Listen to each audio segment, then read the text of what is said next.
यूं तो बैठने का अशोक गहलोत ने भी ऑफर दिया था। कहा जाता था कि कांग्रेस के साथ गठबंधन करें, राज्य सरकार में मंत्री बनाए जाएंगे, लेकिन शायद बेनीवाल के नसीब में दिल्ली में बैठना था और मोदी सरकार में मंत्री पद संभालना ही उनके नसीब में था।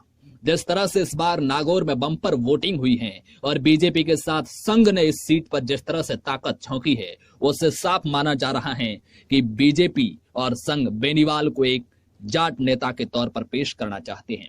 इन चीजों को समझने के लिए राजस्थान की राजनीति को समझना होगा। राजस्थान में जातिगत नेताओं की समस्या है।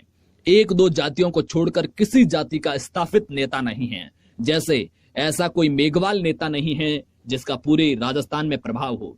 ऐसा कोई राजपूत नेता नहीं है बीजेपी या कांग्रेस में जिसके कहने पर पूरे राजस्थान के राजपूत वोट करते हो।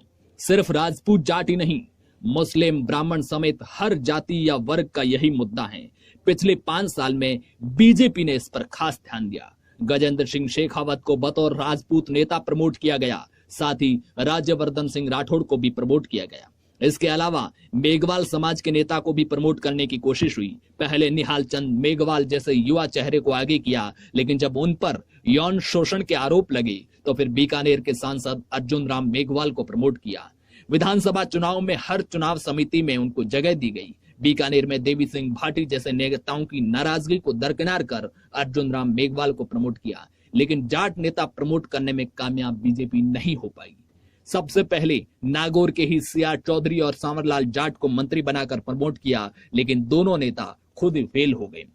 सांवरलाल जाट का निधन हो गया तो सीआर चौधरी दमदार प्रदर्शन नहीं कर पाए।